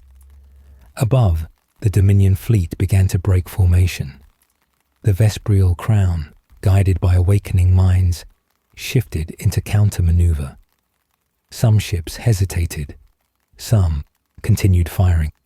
Civil war within civil war, identity fighting obedience at every level. Dreven lowered his blade, not in surrender, in grief. His voice was almost too quiet to hear. I am afraid. Varenth nodded. So am I. Dreven's breath shook. But you still choose this? He asked. Yes, Varenth said, because choice is what makes us alive. Dreven closed his eyes. When he opened them again, the man named Kaelin stood there. He dropped the blade. The Dominion forces landing on the moon hesitated. Their ranks wavered. Their discipline fractured. The moon's pulse deepened, reaching into each of them, offering memory back. Some resisted. Some embraced. Some broke. Elenai stepped forward, placing her hand on Dreven's shoulder, not as commander to subordinate, but as witness to a return. There is one step left, she said. Varenth turned toward the heart of the moon, the final descent, where the first memory waited, where the choice would become reality, where the Dominion would either fall or transform. He looked once more at the honor guard, now not guards but people. He looked at Kaelin, he looked at Elenai, and he walked forward. No one followed out of duty. They followed because the path was shared now. The moon opened to receive them, and the galaxy trembled in anticipation of what would come next. The descent into the moon's core did not feel like movement. It felt like being drawn inward by memory itself, as though the path reshaped around them with each step. The walls no longer resembled stone or living tissue, but pure light and shadow folding and unfolding like breath. Varenth led the way, his footsteps slow and steady. The others followed, Elenai at his side, Kaelin close behind. The honor guard no longer faceless but silent with solemn purpose. Above them, the war still raged, though its sound did not penetrate here. Only faint vibrations shuddered through the moon's body, like distant thunder. The passage opened into a vast hollow chamber with no visible ceiling. Only a black void filled with drifting streaks of violet luminescence, as though the stars themselves had been pulled here to witness. In the center of the chamber floated a sphere of translucent substance, neither liquid nor crystal, a suspended core of memory. Within it shifted images, layered and overlapping. A world of snow and stone, the rise of the Dominion, faces of millions, and the endless cycle of Varenth's rebirths. The sphere pulsed slowly with each beat of the moon's heart.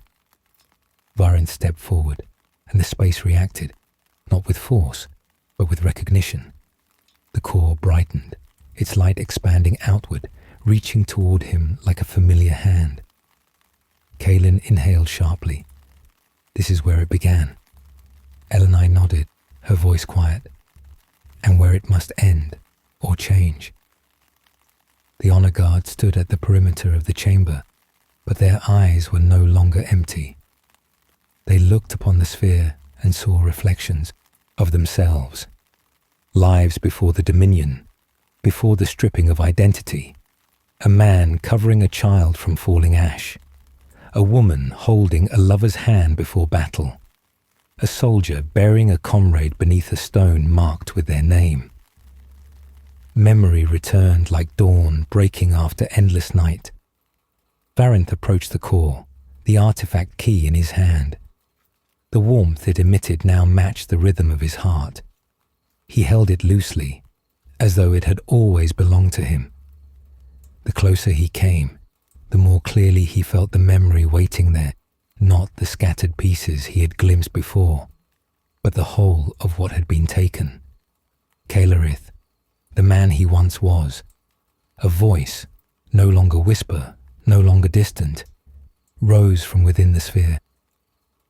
You have come to reclaim your name. Varenth closed his eyes. Yes. Elenai stood just behind him. Her voice did not tremble. This is the final threshold.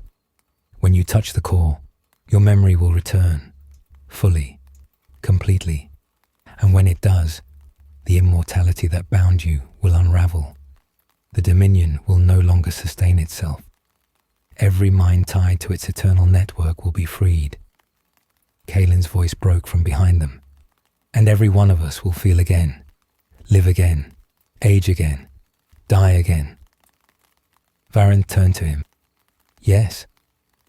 Kaelin stared at him, no longer martial, no longer image of discipline, but a man remembering loss.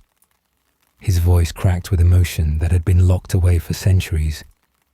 I have feared death for so long. I shaped my existence around it. I held this empire together because I could not face losing you again. Varenth's expression softened, not with pity, but with understanding that spanned centuries. I know. Kaelin looked at Elenai. And you carried all of this alone. You remembered everything, and you said nothing. Elenai's gaze lowered, not from shame, but from grief. I thought I was protecting him, and you, and all of us. But memory is not something that can be protected from. It must be lived. Kaelin's breath shook. Varenth stepped to him and placed a hand on his shoulder. Not as ruler, not as immortal, but as friend.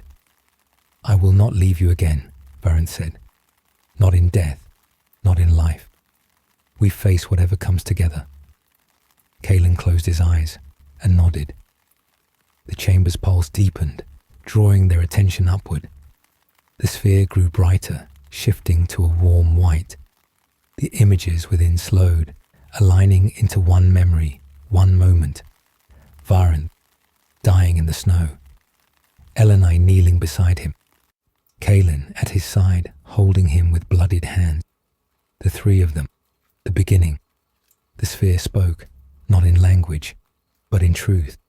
Identity cannot be taken, only forgotten. and now remembered. Varenth lifted the artifact, but the moon's voice spoke again. Before memory returns, one question remains. Varenth paused. Will you reclaim your identity for yourself, or for them? The chamber stilled. The honor guard, Kaelin, Elenai, all watched. Varenth remembered the words he had spoken at the Dominion's founding. I will endure so they may live. He looked into the sphere and saw not himself, but every life touched by the Dominion, every soldier who had fought under his name, every child born into silence, every person who had never known death and thus never known the meaning of life. He answered, for all of us. He placed the artifact into the core. Light flooded the chamber, not violent, not scorching, warm, familiar, like the sun rising in a world of winter. Varenth felt the memories return, not as pain, but as wholeness. He saw every life he had lived, every death he had endured, every victory, every failure, every love, every loss. He remembered Kaelin's laughter, Elenai's voice calling him back, the hope of a world that had once believed in tomorrow. The shell of immortality cracked. The chamber trembled. Far above, the Dominion's fleet faltered. Warships' engines sputtered. Their coordinated formations broke as minds reawakened. Officers staggered. Soldiers dropped their weapons. They remembered. The immortality matrix, the lattice that bound every mind to eternal stasis, unwound like frost melting beneath sunlight. Varenth opened his eyes, and he was Kellerith again, whole, finite, alive. Kaelin sank to one knee, not in submission, but in overwhelm. Elenai closed her eyes, her breath unsteady for the first time in millennia. The honor guard fell to the ground, not dead, breathing, shaking, living. Elenai whispered, voice trembling with awe and grief, "It is done." But the chamber did not calm. The moon pulsed once more, and this time the pulse carried warning. The hive does not relinquish what is bound without hunger awakening. The shadows at the chamber's edges thickened. Something vast stirred. Kellerith, no longer Varenth, exhaled. This was only the first price. The Tyranid mind was waking, not as memory, as hunger. The choice had been made. Now came the consequence. The chamber shuddered with the awakening of something deeper than memory. A slow, resonant vibration spread through the moon's core. No longer the steady pulse of remembrance, but a gathering storm. The bioluminescent veins along the walls brightened, then dimmed, flickering like a heartbeat accelerating into panic. The air thickened with the presence of a will older and vast, no longer dormant, no longer gentle. Kellerith, now whole, stood without armor's weight, without the artificial stillness of immortality. His breath came heavy, his heart beat fast, sharp, startling sensations he had not felt in ages. His identity had returned to him fully, and with it came everything he had once sought to escape. Pain, fear, love, regret, and the memory of what he had done to avoid losing everything. Kaelin rose from where he had knelt, his movements not mechanical but trembling. He no longer moved with the precision of an immortal warrior. He moved like a man carrying centuries of fatigue. His eyes searched Kellerith's, and in those eyes glimmered grief. Not because the Dominion had ended, but because it had taken so long to do so. Elenai stepped forward, though her posture was not defensive. Her expression held no command, no certainty, only the quiet understanding of someone who had seen every possible outcome and knew none would be painless. She reached out and steadied Kaelin with a hand to his shoulder. He did not step away. Around them, the honor guard, no longer unified constructs of obedience, but individuals awakening to their own histories slowly rose to their feet. Some wept without sound. Some held their heads in their hands. Some simply stared at their own hands, as though seeing them for the first time. Their silence was no longer empty. It was full of memory of loss, of breath. But the moon did not wait for their reckoning. The darkness at the edges of the chamber deepened. The core's light flared, then constricted. The Tyranid mind that had once been a cradle of memory now surged with the hunger it had evolved into. It did not know mercy. It did not understand humanity. It understood purpose, to preserve life by consuming all that threatened it. And now that Kellerith had reclaimed his identity, the binding that held the hive's restraint had been severed. Hunger awakened. The chamber's ground flexed as if muscle beneath skin. Bone-pale spires rose from the floor like spear points. Tendrils of bioluminescent tissue uncoiled from the walls, twisting toward the awakening presence. The air vibrated with a low, guttural resonance, the sound of a thought without voice. Kellerith stepped forward, steadying his breath. It is no longer memory. It comes. Kaelin's voice cracked. Can it be stopped? No, Elenai answered, but it can be faced. And facing it is the only choice we ever truly had. Footsteps echoed through the chamber, heavy, deliberate, familiar. Kellerith turned. Varinth's armor, his armor, the regalia of the immortal lord, lay discarded on the ground. Yet another figure approached wearing armor of obsidian and gold, the armor of the Dominion's marshal, the armor of a man who had fought to preserve eternity at any cost. Kaelin had reclaimed himself, but a fragment of Varinth remained. Not in Kaelin, not in Kellerith, in the man now stepping forward from the shadows, the one who had been shaped by centuries of command and duty, the one who believed eternity was protection, the one who feared collapse more than death. The Dominion itself had personality, a consciousness made of every life that had surrendered identity to remain eternal. And now that identity had no place to reside. It had formed itself into a vessel, a final reflection of Varinth, the part of him that clung to the old dream. It stepped forward, tall, regal, its eyes glowing with the cold clarity of a man who had once believed he was saving the world. Kaelin staggered back.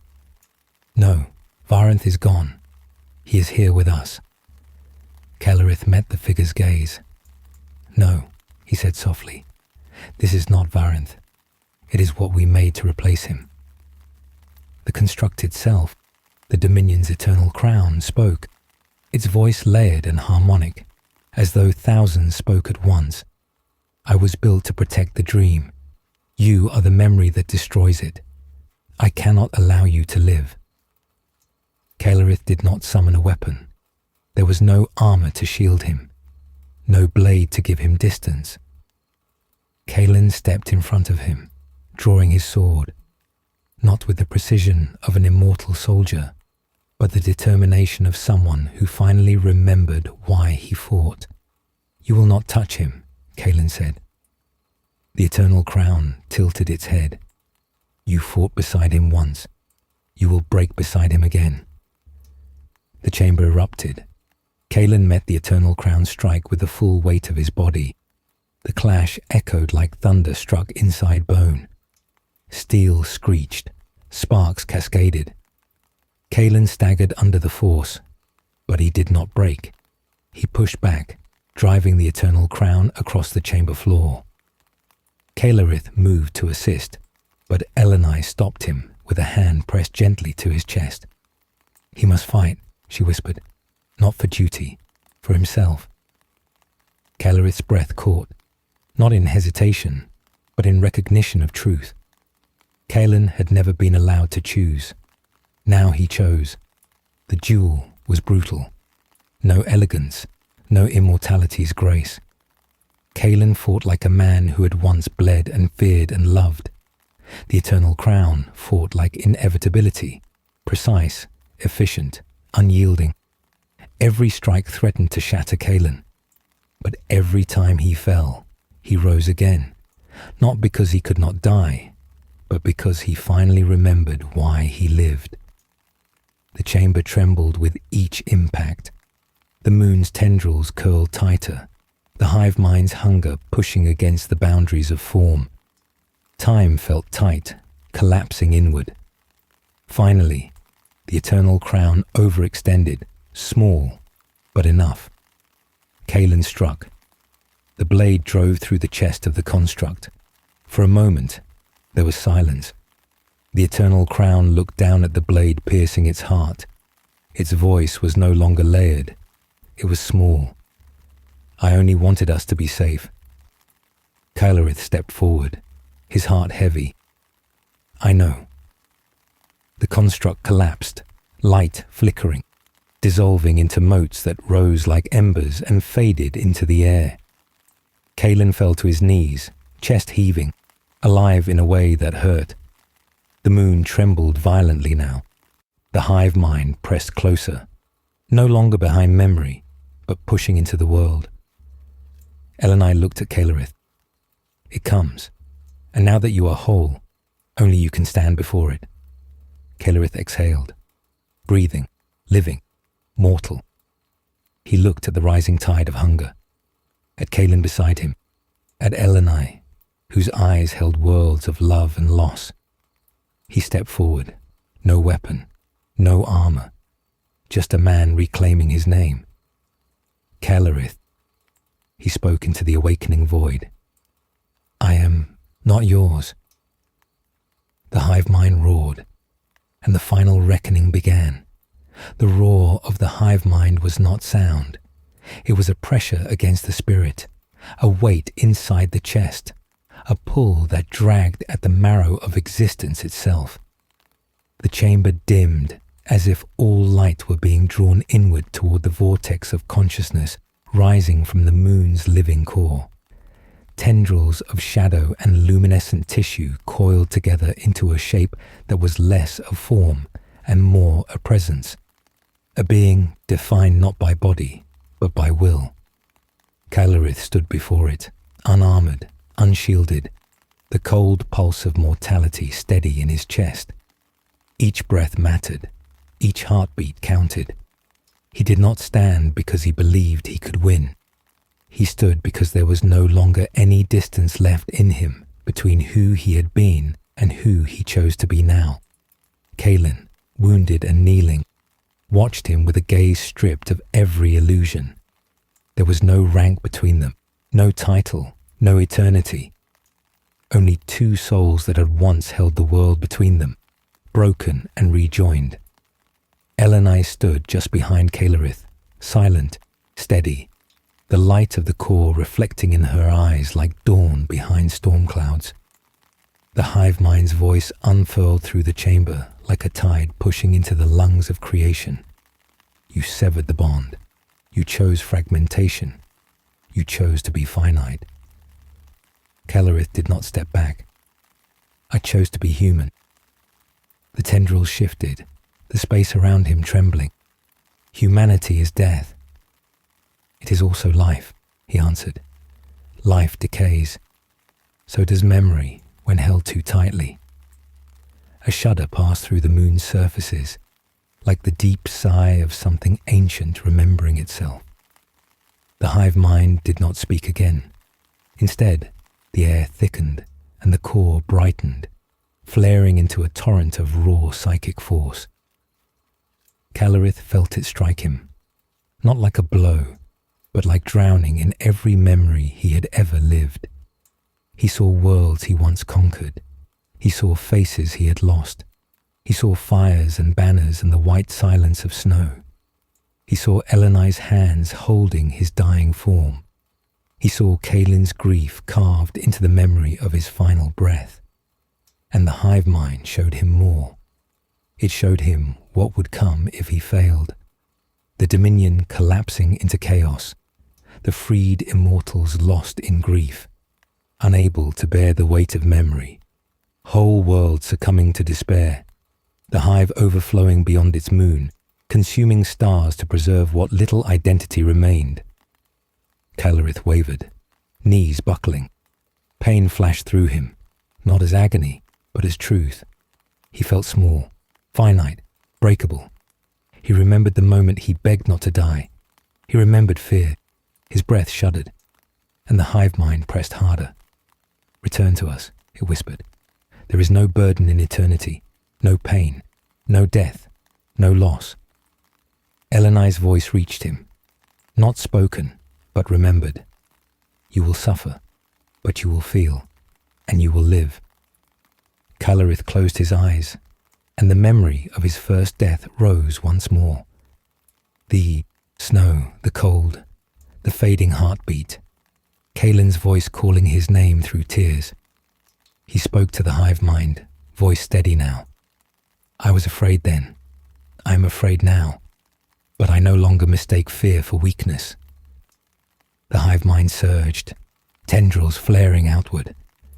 Kaelin forced himself upright, blood at the corner of his mouth.